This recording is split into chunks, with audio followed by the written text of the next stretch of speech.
মায়ের মায়া মহাব্বতে এমন একটি কথা লিখেছে। আসলে বিষয়টা আমি কি বলবো, মাদ্রাসার ছাত্র যে মাদ্রাসায় পড়ার পরে মাতা পিতাকে বৃদ্ধাশ্রমে রাখে না, তার জ্বলন্ত প্রমাণ আমি সেদিন পেয়েছি। কারণ একটি ছোট্ট বাচ্চা যখন মাতা পিতাকে রেখে একটি প্রতিষ্ঠানে এসে যেই সন্তান তার মায়ের কোলে ঘুমাবে, সেই সন্তান বালিশে মাথা রেখে বালিশ ভিজায়, ক্রন্দন করে, মায়ের বিরহে তার রাত কাটে। আমার এই ছাত্রটি মায়ের বিরহে, এই ছোট্ট বাচ্চা একটা কথা লিখেছে, কথাটি একটু খেয়াল করে শুনুন। লিখতে লিখতে ধরা পড়েছে, মা তুমি আজকে 13 তারিখ আমাদের মাদ্রাসায় অনুষ্ঠান, 13 তারিখে মাদ্রাসায় অনুষ্ঠান। তা আমার এই ছাত্রটি লিখতেছে, মা তুমি 13 তারিখে আসবে কিনা আমি জানি না, কিন্তু মা তুমি জানো না কতদিন আমি ভালো মন্দ খাইনি। আল্লাহ বলতেছে, মা হাসছেন কেন? বলতেছে, মা তুমি 13 তারিখে এই অনুষ্ঠানে আসবে কিনা আমি জানি না, তবে তুমি মনে রেখো মা, তোমার হাতের ভালো মন্দ রান্না কতদিন খাইনি। বলতেছে, মা তোমার হাতের সুঘ্রাণ আমি ভুলেই গিয়েছি।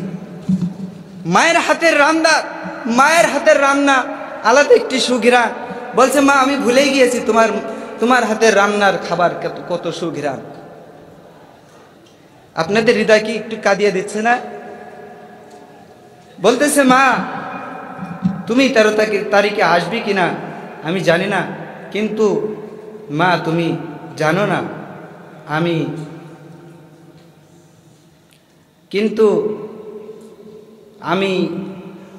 ভালো মন্দ কতদিন খাইনি তুমি জানো না।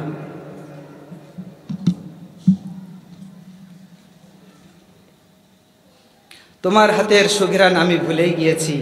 মা তুমি হয়তো বিশ্বাস করবে না যে আমি আর বেশি দিন বাঁচব না।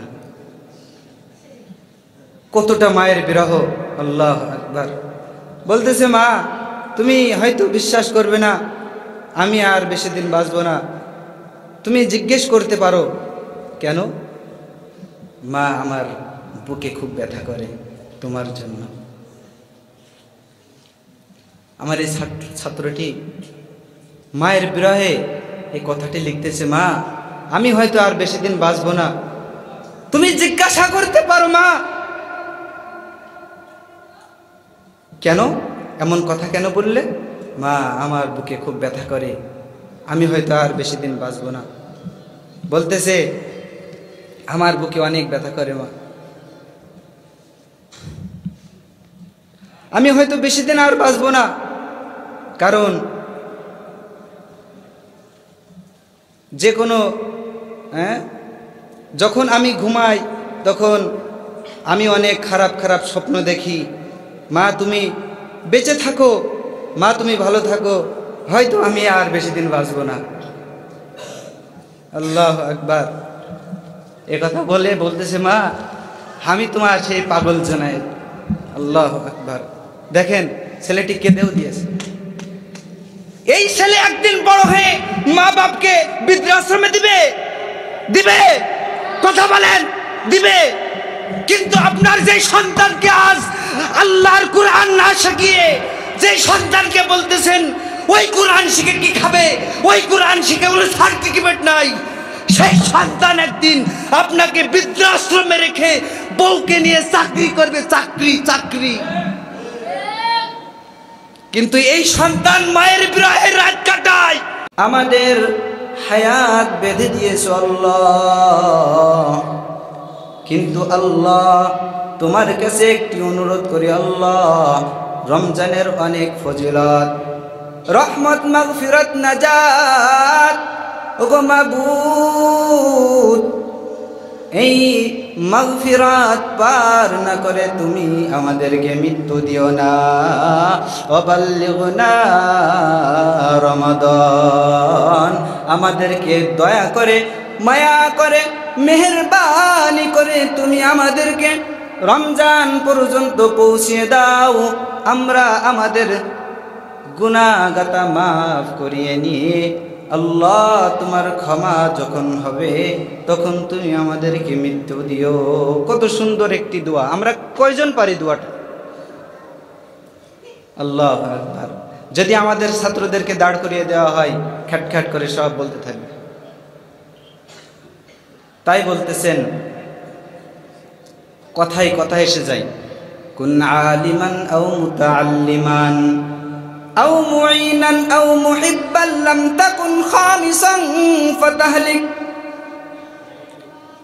শেষ বয়সে শিখার আর কোনো উপায় নাই। আল্লাহু আকবার বলে যখন নামাজ যাইতে যাই, আল্লাহু আকবার বলে নামাজে দাঁড়াইতে গেলে আল্লাহু আকবার আর আসে না। আল্লাহু আকবার বলতে গিয়ে আল্লাহু আশপাশ হয়ে যায়, যায় না? বলে আল্লাহু আকবার, মুরব্বী চাচা বলছে আল্লাহু আশপাশ। কারণ মুরব্বী চাচা ওই দিন থাকতে শিখিনি, এখন রাতের আধারে আকবরের জায়গায় আশপাশ হয়ে যাচ্ছে।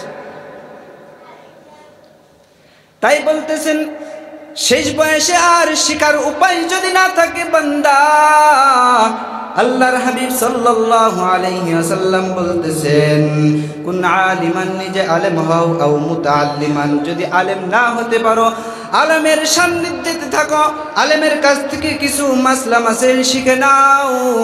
যদি তাও করতে না পারো, আও মুঈনান আও মুহিব্বা, আলেমকে সহযোগিতা করো, আলেমকে সাহায্য করো, আলেমের পাশে থাকো। এই কয়ারপাড়া কুড়িতলা আহমদনগর হাফিজিয়া মাদ্রাসা আল্লাহ সুবহানাহু ওয়া তাআলা আসমান থেকে 50,000 বছর পূর্বে লিখে রেখেছিলেন। এই আহমদনগরের মধ্যে কয়ারপাড়া কুড়িতলার মধ্যে একটি হাফিজিয়া মাদ্রাসা হবে।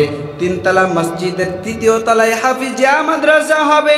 আর এই মাদ্রাসার ছাত্রদেরকে 3 বেলা খেতে দিয়ে কিছু আমার আশিক জান্নাত ক্রয় করবে। সুবহানাল্লাহ। আল্লাহ তাআলা 50,000 বছর আগে এটা লিপিবদ্ধ করে রেখেছেন।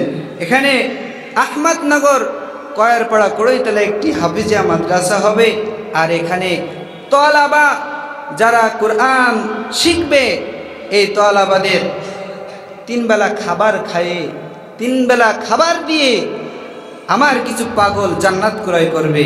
তারা চাই পারুক আমি আল্লাহ তাআলার কালামকে তেলাওয়াত করতে, পারুক সহি শুদ্ধভাবে নামাজ পড়তে, পারুক না পারতে, কিন্তু এই যে আলেমকে ইলম শিক্ষা করার জন্য যে সহযোগিতা করলো, এই সহযোগিতার কারণে কিয়ামতের ময়দানে যখন আল্লাহ সুবহানাহু ওয়া তাআলা বলবেন, ওয়ামতাজুল ইয়াওমা আইয়ুহাল মুজরিমুন,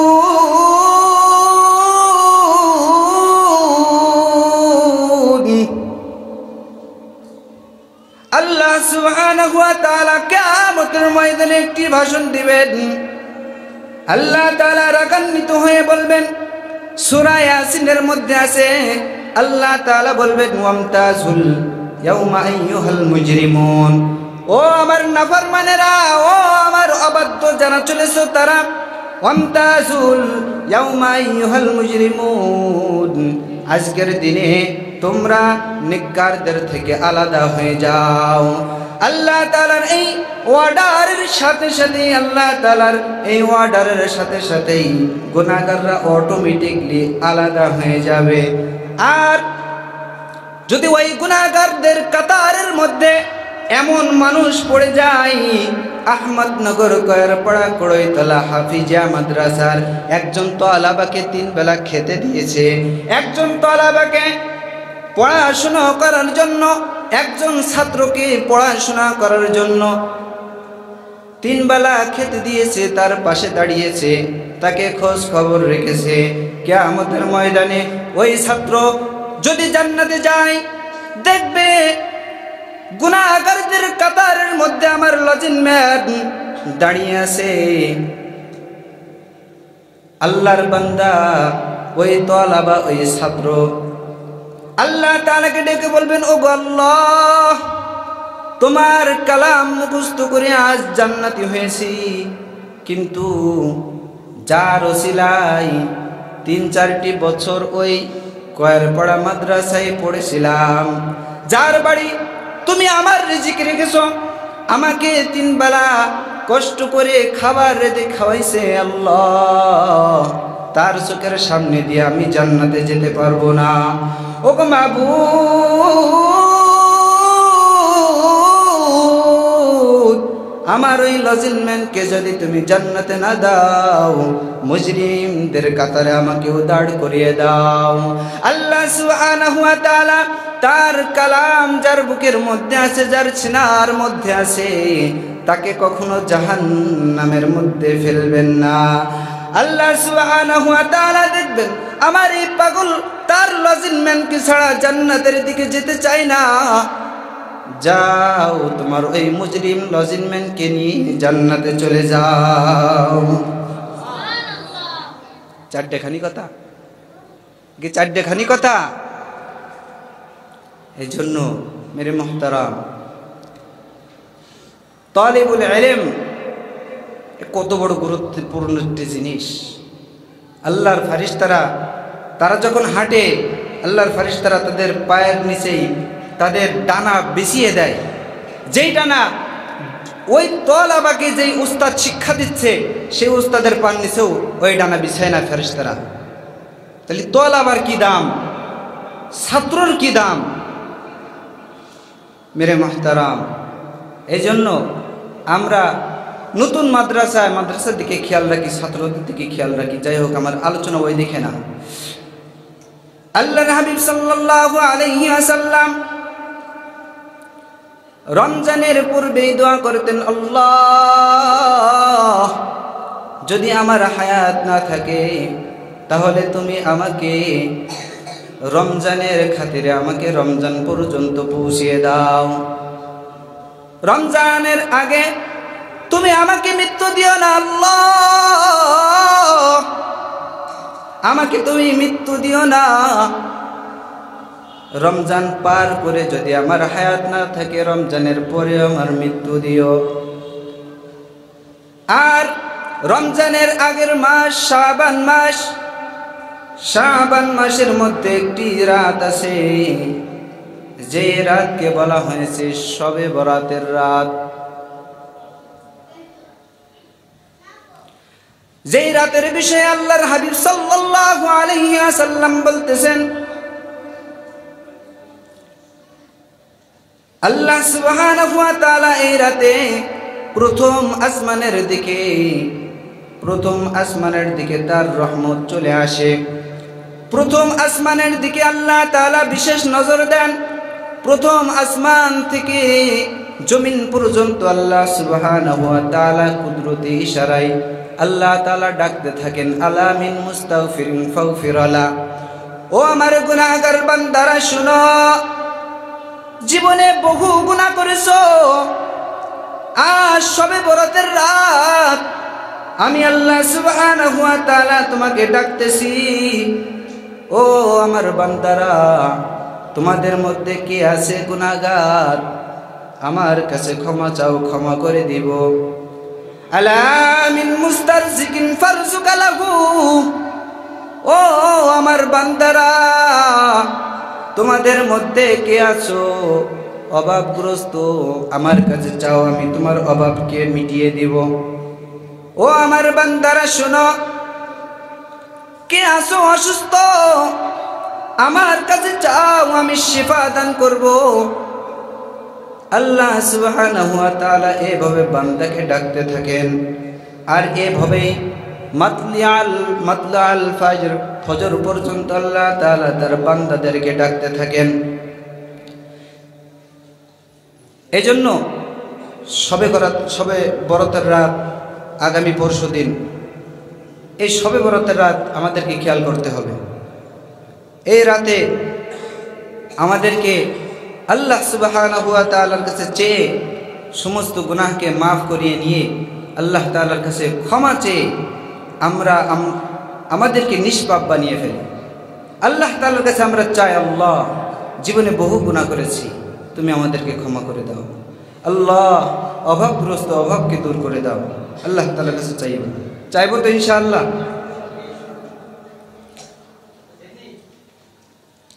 আল্লাহর হাবিব সাল্লাল্লাহু আলাইহি ওয়াসাল্লাম বলতেছেন,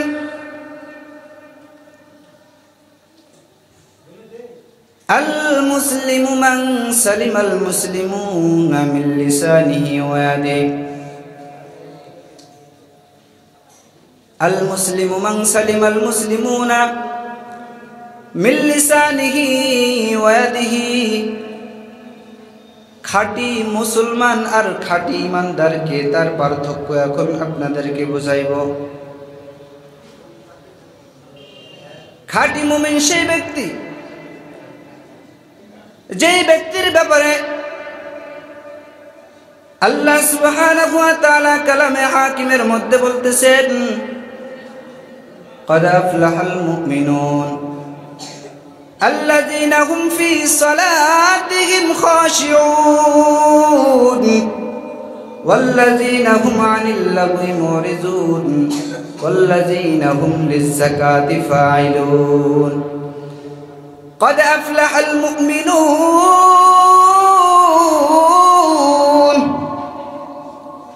খাঁটি মুমিন সেই ব্যক্তি যে শবে বরাতের আশায় থাকে না। আমাদের সমাজে এক শ্রেণীর মানুষ আছে, জুম্মার দিনকে নামাজের দিন বলে, শবে বরাতের দিন ইবাদতের দিন বলে, তারপরে ঈদের দিনকে নামাজের দিন বলে। তাহলে কয়টি দিন হচ্ছে বছরে? জুমার দিন, শবে বরাত আর ঈদের নামাজ। এই 3 নামাজ পড়ার এক শ্রেণীর মানুষ আছে। তাই আমি ওই দিক থেকে আলোচনা এদিকে নিয়ে আসলাম।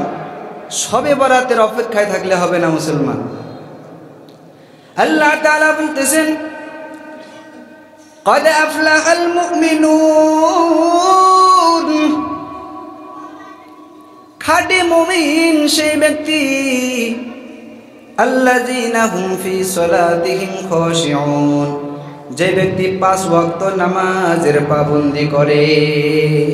শবে বরাতের অপেক্ষায় সে থাকে না, শবে কদরের অপেক্ষায় সে থাকে না, 5 ওয়াক্ত নামাজ সময় মতো আদায় করে। ইন্নাস সালাতা কানাত আলাল মুমিনিনা কিতাবাম মাওকুতা। আল্লাহ তাআলা 5 ওয়াক্ত নামাজের সময় নির্ধারণ করে দিয়েছেন। 5 ওয়াক্ত নামাজ আমাদেরকে আদায় করতে হবে।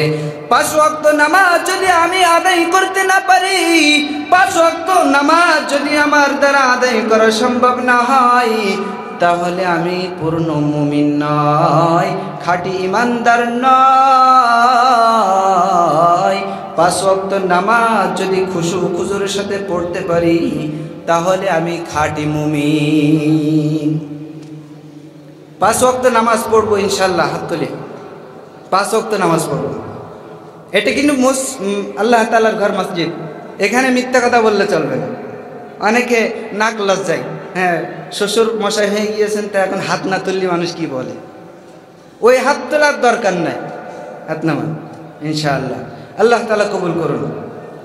আল্লাহ তাআলা বলতেছেন, আল্লাযীনা হুম ফি সলাতিহিম খাশিউন, খুজুর সাথে 5 ওয়াক্ত নামাজ আদায় করে। ওয়াল্লাযীনা হুম লিয-যাকাতি ফাইলুন, টাকার গোডাউন বানাই না, ইসলামী ব্যাংক, কৃষি ব্যাংক, চাষি ব্যাংক, তারপরে সোশ্যাল ব্যাংক, সুইস ব্যাংক, টাকার গোডাউন। আল্লাযীনা হুম লিয-যাকাতি ফাইলুন, খাঁটি মুমিন হইতে পারবে না যত সময় পর্যন্ত টাকার যাকাত না দিবে। ঠিক কিনা? কথা বলতে হবে, আমার কথা একটু কিন্তু খুশা মারা কথা হবে না। ওয়াল্লাযীনা হুম লিয-যাকাতি ফাইলুন, তার যদি সম্পদ হয়ে যায়, সম্পদের যাকাত দিতে হবে।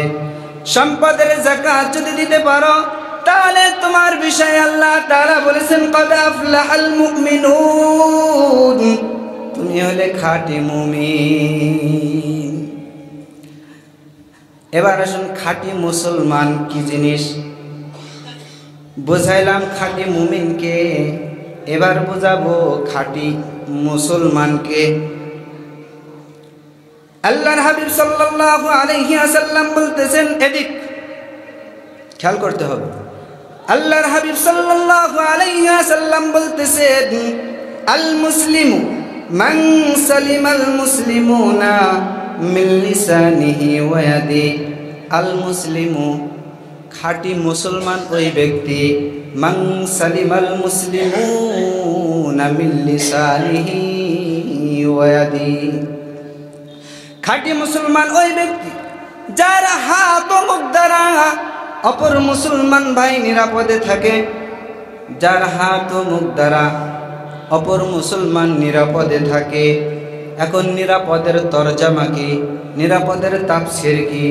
নিরাপদের তাফসীর হলো, আমার কোনো ভাই বিপদে পড়েছে, আমি তাকে সহযোগিতা করি, তাকে একটু নিরাপদে রাখি। সে বিপদে পড়েছে, তাকে নিরাপদ দেওয়ার দায়িত্ব আমার। আমার কোনো ভাইয়ের সাথে আমার দেখা হয়েছে, হাসি মুখে সালাম, দেখা হলে সালাম, হাসি মুখে কালাম, পারলে কিছু তাম। দেখা হওয়ার সাথে সাথে আসসালামু আলাইকুম ওয়া রাহমাতুল্লাহ, ভাই তুমি কেমন আছো? হাসি মুখে কথা, পারলে কিছু নাস্তা, ভাই আসেন একটু চা খেয়ে যান। আল মুসলিমু মান সালিমাল মুসলিমুনা মিন লিসানিহি ওয়া ইয়াদিহি। মুসলমান ভাইয়ের সাথে যখন দেখা হয়, মুসলমান ভাইয়ের সাথে তুমি তখন সালাম বিনিময় করো, হাসি মুখে কথা বিনিময় করো। যদি তা করতে পারো তাহলে তোমার ব্যাপারে বলেছেন, আল মুসলিমু মান সালিমাল মুসলিমুনা মিন লিসানিহি ওয়া ইয়াদিহি।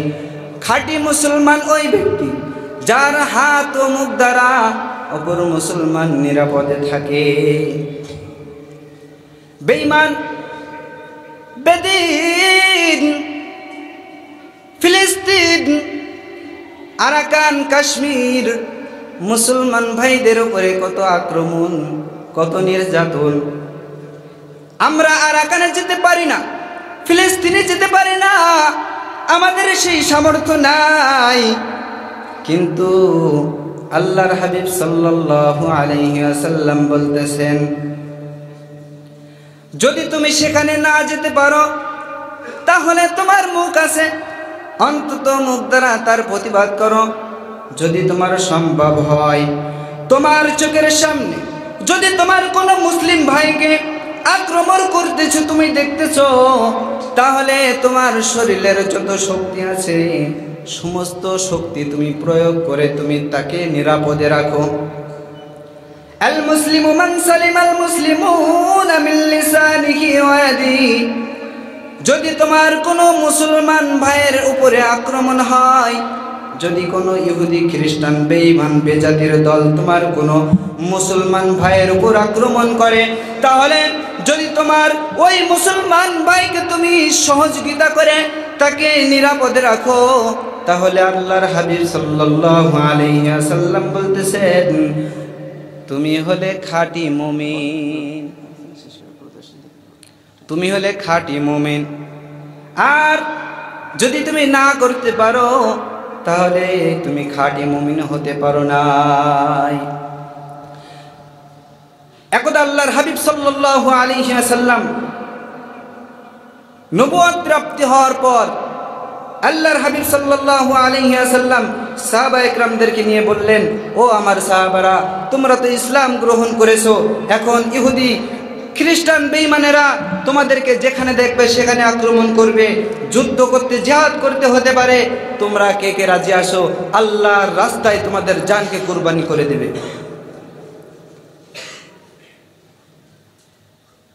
সাহাবায়ে কেরাম রাদিয়াল্লাহু তাআলা আনহুম আজমাইন, কিছু সাহাবা একটু নড়ে চড়ে বসলেন। মাঝে মাঝে এমন হয় না? একজন আনসারী সাহাবী দাঁড়িয়ে বললেন, ইয়া রাসূলুল্লাহ, আমরা আপনার উপর ঈমান এনেছি, আল্লাহ সুবহানাহু ওয়া তাআলার উপরে ঈমান এনেছি। ওগো পয়গম্বর, আমরা বিশ্বাস করেছি আল্লাহ সুবহানাহু ওয়া তাআলা আমাদের সৃষ্টিকর্তা, আল্লাহ সুবহানাহু ওয়া তাআলা আমাদেরকে সৃষ্টি করেছেন, আর আল্লাহ সুবহানাহু ওয়া তাআলার মনোনীত পাঠানো পয়গম্বর আপনি, আমরা মনে প্রাণে তা বিশ্বাস করে নিয়েছি। এখন যদি আপনার উপরে কোনো ইহুদি খ্রিস্টান বেঈমান আক্রমণ করতে যায়, আপনার উপরে আমার জান কুরবান হয়ে যায়।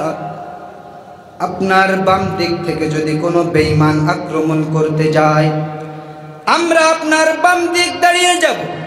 আপনার ডান দিকে যদি কোনো বেঈমান আক্রমণ করতে যায়, তাহলে আপনার বাম দিকে দাঁড়িয়ে আমরা আমাদের রক্তগুলি ঝরিয়ে দিব। আপনার সামনে থেকে যদি কোনো বেঈমান আপনাকে আক্রমণ করতে চায়, তাহলে আমাদের শরীরের রক্ত আমরা আপনার জন্য দেব। আল্লাহর হাবিব সাল্লাল্লাহু আলাইহি ওয়াসাল্লাম তাদের কথা শুনে আল্লাহর হাবিব সাল্লাল্লাহু আলাইহি ওয়াসাল্লাম মনে তৃপ্তি পেলেন। হ্যাঁ, এটার নামই হলো ইসলাম। আমার যদি কোনো ভাই, আমার কোনো মুসলিম ভাই যদি কোনো বেঈমানের আক্রমণে শিকার হয়, আমি যদি চুপ করে বসে থাকি, তাহলে আল্লাহর হাবিব সাল্লাল্লাহু আলাইহি ওয়াসাল্লাম বলতেছেন তুমি খাঁটি মুমিন হতে পারো নাই। খাঁটি মুমিন তো সেই ব্যক্তি যেই ব্যক্তি দেখবে আমার কোনো মুসলমান ভাইকে কোনো ইহুদি খ্রিস্টান বেঈমান আক্রমণ করতেছে, আল্লাহ তাআলার কুরআনের ব্যাপারে সে কালেমা লেপন করতে চাইতেছে, আল্লাহর হাবিব সাল্লাল্লাহু আলাইহি ওয়াসাল্লামের উপরে সে কালেমা লেপন করতে চাইতেছে, তাহলে যেই মুসলমান সে বলবে আমি মুসলমান, আমি ঈমান এনেছি আল্লাহ তাআলার উপরে, আমি ইসলাম গ্রহণ করেছি, আমার চোখের সামনে আল্লাহ সুবহানাহু ওয়া তাআলাকে গালি দেওয়া হবে, আল্লাহর হাবিব সাল্লাল্লাহু আলাইহি ওয়াসাল্লামকে গালি দেওয়া হবে, আমি তা কখনো সহ্য করে নিতে পারবো না। আমার শরীরে এক ফোঁটা রক্ত থাকা পর্যন্ত আমি তার কথার প্রতিবাদ করেই ছাড়বো ইনশাআল্লাহ। এর নাম হলো খাঁটি মুসলমান। খাঁটি মুসলমান সেই ব্যক্তি যে ব্যক্তির হাত ও মুখ দ্বারা মুসলমান নিরাপদে থাকবে। আর এই খাঁটি মুসলমান যদি হতে চায়, তাহলে আমাদের মাদ্রাসা শিক্ষা প্রয়োজন। মাদ্রাসা শিক্ষা অনিবার্য, ফরজে আইন। কারণ মাদ্রাসা শিক্ষা যার মধ্যে আছে, অন্ততপক্ষে তার মাতা পিতাকে বৃদ্ধাশ্রমের মুখ চোখে দেখায় না। আর যার মধ্যে মাদ্রাসার শিক্ষা নাই, ছোটবেলা থেকে মা বাপের কোলে, মা বাপের হাতে তোলা খাবার খেয়ে মানুষ হয়েছে, একদিন বড় ইঞ্জিনিয়ার হয়েছে। বড় ইঞ্জিনিয়ার হওয়ার পরে ওই আল্লাহর বান্দা এবার মাতা পিতাকে বৃদ্ধাশ্রমে রেখে সে স্বাধীন দেশে স্বাধীনভাবে ঘুরতেছে। অন্তত মাদ্রাসার ছাত্র সে যখন তার বাসস্থান ছেড়ে যখন একটি মাদ্রাসায় আসে, মাদ্রাসায় আসার পর সেই ছাত্রটি হয় এমন, প্রতিটি রজনী প্রতিটি রাত তার ক্রন্দনে কাটে। আমি আমার কথা শেষ করে দেব, তবে কেমন জানি আমার হৃদয় এমনভাবে, এই জিনিসটা এমনভাবে আমার হৃদয়কে কাঁদিয়েছে, আমি আশ্চর্যান্বিত হয়েছি যে এমনটি কেমন করে হতে পারে। আমি সামান্য 2 মিনিট আপনাদেরকে একটি জিনিস দেখাবো। আপনারা যদি নিজেদের মনকে একটু উজাড় করে আমার কথাগুলি শুনতে পারেন, তাহলে হয়তোবা আপনারা কিছু বুঝতে পারবেন। আমাদের একটি ছাত্র গত কিছুদিন আগে পড়তে বসে আর ভালো লাগছে না, গল্প বলছে, একটা গল্প। পড়তে বসে আর ভালো লাগছে না। এখন ছাত্রটি একটা খাতা আর কলম নিয়ে লেখা শুরু করেছে। কি লেখা শুরু করেছে? লিখতে লিখতে ধরাও পড়েছে, পড়তে বসে কেন তুমি এই কাজ করছো। আমি আমার ছাত্রটাও একটু দেখিয়ে দিই। জুনায়েদ, একটু আসো আসো আসো, দ্রুত আসো আসো। আমার এই ছাত্রটি পড়তে বসে মায়ের মায়া মহাব্বতে এমন একটি কথা লিখেছে। আসলে বিষয়টা আমি কি বলবো, মাদ্রাসার ছাত্র যে মাদ্রাসায় পড়ার পরে মাতা পিতাকে বৃদ্ধাশ্রমে রাখে না, তার জ্বলন্ত প্রমাণ আমি সেদিন পেয়েছি। কারণ একটি ছোট্ট বাচ্চা যখন মাতা পিতাকে রেখে একটি প্রতিষ্ঠানে এসে যেই সন্তান তার মায়ের কোলে ঘুমাবে, সেই সন্তান বালিশে মাথা রেখে বালিশ ভিজায়, ক্রন্দন করে, মায়ের বিরহে তার রাত কাটে। আমার এই ছাত্রটি মায়ের বিরহে, এই ছোট্ট বাচ্চা একটা কথা লিখেছে, কথাটি একটু খেয়াল করে শুনুন। লিখতে লিখতে ধরা পড়েছে, মা তুমি আজকে 13 তারিখ আমাদের মাদ্রাসায় অনুষ্ঠান, 13 তারিখে মাদ্রাসায় অনুষ্ঠান।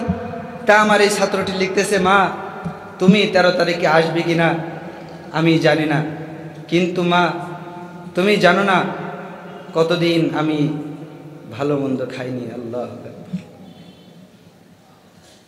বলতেছে, মা হাসছেন কেন? বলতেছে, মা তুমি 13 তারিখে এই অনুষ্ঠানে আসবে কিনা আমি জানি না, তবে তুমি মনে রেখো মা, তোমার হাতের ভালো মন্দ রান্না কতদিন খাইনি।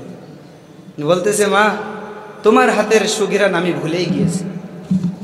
মায়ের হাতের রান্না আলাদা একটি সুঘ্রাণ। বলছে, মা আমি ভুলেই গিয়েছি তোমার হাতের রান্নার খাবার কত সুঘ্রাণ। আপনাদের হৃদয় কি একটু কাঁদিয়ে দিচ্ছে না? বলতেছে, মা তুমি 13 তারিখে আসবি কিনা আমি জানি না, কিন্তু মা তুমি জানো না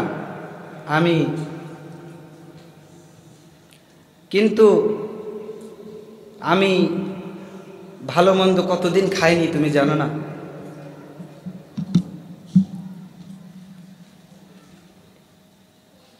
তোমার হাতের সুঘ্রাণ আমি ভুলেই গিয়েছি। মা তুমি হয়তো বিশ্বাস করবে না যে আমি আর বেশি দিন বাঁচব না। কতটা মায়ের বিরহ, আল্লাহু আকবার। বলতেছে, মা তুমি হয়তো বিশ্বাস করবে না আমি আর বেশি দিন বাঁচব না। তুমি জিজ্ঞেস করতে পারো কেন? মা আমার বুকে খুব ব্যথা করে তোমার জন্য। আমার এই ছাত্রটি মায়ের বিরহে এই কথাটি লিখতেছে, মা আমি হয়তো আর বেশি দিন বাঁচব না। তুমি জিজ্ঞাসা করতে পারো মা কেন এমন কথা কেন বললে? মা আমার বুকে খুব ব্যথা করে, আমি হয়তো আর বেশি দিন বাঁচব না। বলতেছে, আমার বুকে অনেক ব্যথা করে মা, আমি হয়তো বেশি দিন আর বাঁচব না। কারণ যে কোনো যখন আমি ঘুমাই তখন আমি অনেক খারাপ খারাপ স্বপ্ন দেখি। মা তুমি বেঁচে থাকো, মা তুমি ভালো থাকো, হয়তো আমি আর বেশি দিন বাঁচব না। আল্লাহু আকবার। এ কথা বলতেছে, মা আমি তোমার সেই পাগল জনায়েত। আল্লাহু আকবার।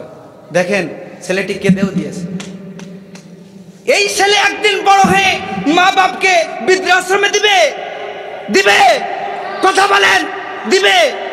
কিন্তু আপনার যে সন্তানকে আজ আল্লাহর কুরআন না শিখিয়ে যে সন্তানকে বলতেছেন ওই কুরআন শিখে কি খাবে, ওই কুরআন শিখে কোনো সার্টিফিকেট নাই, সেই সন্তান একদিন আপনাকে বৃদ্ধাশ্রমে রেখে বউকে নিয়ে চাকরি করবে, চাকরি। কিন্তু এই সন্তান মায়ের বিরহে রাত কাটায়, রাখবে না। মাদ্রাসার শিক্ষায় কি লাভ? মাদ্রাসার শিক্ষায় সার্টিফিকেট নাই। কি পোকা আমাদের মাথায় জেগেছে? মাদ্রাসা শিক্ষার সার্টিফিকেট স্বয়ং আল্লাহ তাআলা দিয়েছেন। ৬,২৩৪ তলা বিশিষ্ট একটি জান্নাতের বালাখানা দিবে, যেই বালাখানার একটি ইট হবে স্বর্ণর, একটি ইট হবে রূপার। কোন চাকরিজীবীর হবে এটা? দুনিয়ার কোন চাকরিজীবীর হবে? যদি ইমানের সহিত কবরে না যেতে পারো, সারা জীবন ঘুষ দিয়ে চাকরি পেয়ে হারাম টাকা উপার্জন করে জাহান্নামের অতল তলে যেতে হবে, জাহান্নামের অতল তলে। অতএব মাদ্রাসা শিক্ষাকে নিচু চোখে দেখলে হবে না। এ বলে আমার সংক্ষিপ্ত বয়ান এখানেই শেষ করছি। হয়তো বুঝতে পেরেছেন এই ছেলের বিরহ কত, এই ছেলের কষ্ট কত। মাকে ফেলে মাদ্রাসায় এসেছে পড়াশোনা করার জন্য, রাতে ঘুমায় না মায়ের কষ্টে। এই ছেলে একদিন আলেম হবে, মা বাবা অসুস্থ হলে মা বাবার পাশে থাকবে। এই ছেলে কখনো না খেয়ে মারা যাবে, মা বাবাকে চিকিৎসা করবে। কিন্তু যে ছেলেকে আপনি কাছে পিটি টেনে নিয়ে আদর করে যত্ন করে গালে তুলে খাওয়াই দিয়েছেন, সেই ছেলে একদিন ইঞ্জিনিয়ার হয়েছে, ডাক্তার হয়েছে, ডক্টর হয়েছে। মা বাবা একটি বৃহত্তর জিনিস মনে করে বৃদ্ধাশ্রম খুঁজে বৃদ্ধাশ্রমে রেখে দূর সুদূর ঢাকায় যে আপনার ওই সন্তান ইঞ্জিনিয়ারিং করবে, ডাক্তারগিরি করবে, ডক্টরগিরি করবে। কথা কি এমন না? বৃদ্ধাশ্রমে রাখছে না? বৃদ্ধাশ্রম তৈরি হলো কিসের জন্য? এই সমস্ত শিক্ষিত শয়তানের জন্য। এই জন্য মেরে মুহতারাম, মাদ্রাসা শিক্ষাকে গুরুত্ব দিন। আল্লাহ সুবহানাহু ওয়া তাআলা আপনাকে আমাকে মাদ্রাসা শিক্ষায় গুরুত্ব দেওয়ার তৌফিক দান করুন, মাদ্রাসার ছাত্রদের পাশে থাকা তৌফিক দান করুন। আমিন। ওয়া আখিরি দাওয়ানা আলহামদুলিল্লাহি রাব্বিল আলামিন।